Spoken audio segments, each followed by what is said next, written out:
So you've decided to go all in on your Outschool business and you are ready to apply to be an organization on Outschool, but the application process can be really confusing and overwhelming with legal steps and specific requirements. So that is why today I'm going to be talking about the Outschool organization application process and how to become an organization on Outschool. I'll talk about the written application, some legal stuff that you have to go through, and some specific Outschool requirements. Make sure to stay until the end because I'll go through some requirements that Outschool does require, but they don't tell you, so you're going to want to add them to your application.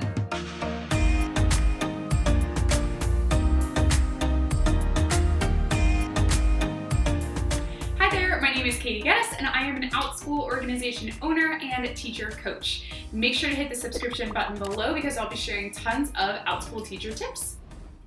So let's get right into it. There are two ways that you can apply to become an organization on Outschool. You can either come from an independent teacher's profile and apply to transition that profile into an organization, or you can apply as a totally separate profile and start from scratch. Most people I know do the first way because you get to keep all of your reviews and classes and experience on the platform so far. But if you are just an organization that has never been on Outschool before, or if you want to keep those two profiles separate, then you might go the other way instead. Either way, the requirements are the same for both. Outschool says that the only requirements that they have are that your organization is a legal business entity, that your organization has 2 or more teachers above the age of 18, and that your teachers live within the countries that you have to live in to apply to work for Outschool, which are the US, Canada, England, Wales, Australia, and New Zealand. There are some requirements that they don't really express in that, but we'll get into that later. So the Outschool organization application process includes a written application. In this written application, they're just going to ask you questions about your name, your organization, the teachers in your organization, and the requirements that you have for them. They'll ask you about the type of kids that you serve and the type of classes that you're going to offer, and you have to give an example of a description of a class that you would post on the Outschool profile, and then you have to link some reviews that you have had with your online classes. So if you are trying to transition your independent teacher profile into an org profile, then you can just refer to the reviews that you have on the Outschool platform, and you can also just copy and paste a course listings description from one that you already have. I'll go more into detail about these when we get into the requirements, but more on the process. You fill out the written application, you turn it in, and you should hear back within a few days. It took me about 48 hours to hear back from Outschool that we were approved. By the way, this video is made specifically for people who have already decided that they want to apply to be an organization on Outschool. If you are still trying to decide if that is the next right move for you, then definitely make sure to check out this video that we put out last week. I go through some of the mindset shifts that you have to take in order to become an org and some of the pros and cons of being an organization instead of an independent teacher.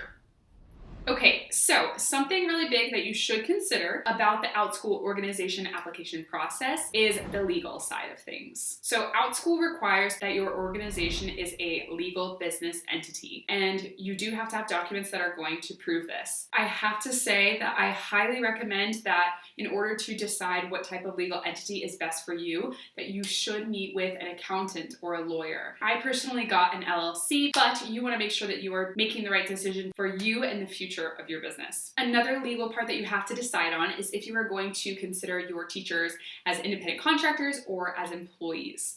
Again, I cannot express enough how important it is to talk with an accountant or a lawyer about this. Basically, the difference is that with independent contractors, you have a lot less control. Basically, you hire them on to do what they do best. You cannot control when or how often they work or how they teach what they're teaching. But with employees, you have a lot more say over when their schedule is and what kind of materials they're using in class and what they're teaching from day to day. Just remember that even if you call your hirees independent contractors, but you treat them like employees, that could become a really big problem in the future if you do get audited, and the IRS will take a look not at what you call them, but how you treat them. So just really make sure that you talk with your accountant or lawyer and you make it really, really clear if you would rather do independent contractors or employees and how you should treat them based on that decision. After you've decided on this and you have found the teachers that you want to hire, you also need contracts, of course, for your teachers. So this can be a really expensive and confusing process. What I actually did and what a lot of my fellow org owners that I have connected with through Facebook have done is signed up for something called Rocket Lawyer, which is a very helpful website for all things legal. They have templates for contracts that you can use from the website. But once again, I highly recommend if you want to use one of those templates as a base for your contract, but then I would still recommend having a lawyer look over those contracts and edit them just to make sure that they really fit your business. And finally, you are going to need an EIN, which is your tax number, which you can get once you have been approved with your legal entity. You can apply to get this from the IRS. Do you still have questions about the legal stuff? I'm not surprised. Make sure to wait until the end because I'll talk about how you can work with me and how I can help you through some of this. Of course, I am not a lawyer. I cannot give true legal advice, but I have been through this process before and I can tell you what I have done and what I've seen other teachers do as well. Now, let's talk about the true requirements that you have to apply to be an organization on Outschool. These are basically the things that Outschool is going to look at in your application to decide if they're going to approve you. First of all, once again, you need to be a legal entity. You need to be able to prove that you are one to Outschool. Second of all, you need to have a website, and they do have specific things that they look for on your website, such as reviews or information about your teachers. They also want to see that you directly link your Outschool classes to your website to lead anybody that comes to your website to the Outschool platform. And of course, you have to have teachers to apply to be an organization on Outschool. I know that this seems a little bit backwards because you would think that you would get approved to be an organization first and then you would find teachers, but they need to see that you already have teachers who are lined up and ready to teach for you once you are accepted. Many people find their teachers for their organizations through a Facebook group that I will link below, or of course you can use personal connections, or I've even found one of my teachers on Indeed. And another requirement that Outschool does not necessarily mention, but they want to see in your application is how you are going to bring new learners and new families to the Outschool platform. So you have to show them what you are going to do external marketing for them, to bring new customers and new clients to the platform. They basically want to see you as a pre-established business that they are partnering with rather than an individual teacher who they're going to help through the process of becoming a business. All right, so once again, I found out about 48 hours after I applied, and I was accepted on the very first try, which is really, really exciting because I have heard of quite the struggle from many of my fellow Outschool teachers who have gone through this application process.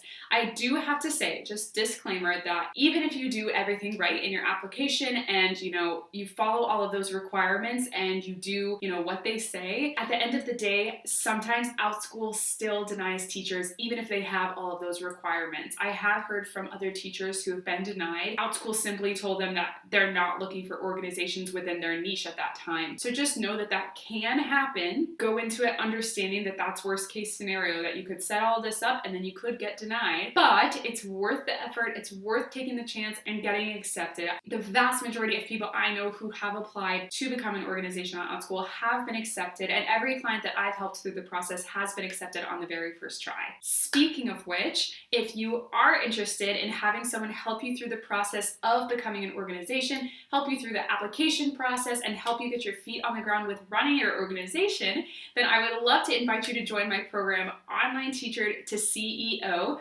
Your Roadmap to Becoming an Organization on Outschool. All I wanted when I was applying to become an organization on Outschool was someone to sit down with me and really talk through everything I was struggling with, everything I was confused about. And I'm just so excited to be there to help other teachers go through the process and really build these businesses to expand their reach and their impact on these kiddos, and build a business that serves them and serves their family and allows them the freedom to have a lifestyle that they've always wanted. So if you're interested in joining that program, make sure to check the description box for the link for Online Teacher to CEO, and I would love to work with you. If this video was helpful for you, then make sure to give it a thumbs up and hit the subscription button below. Thank you so much for watching, and I'll see you in the next video.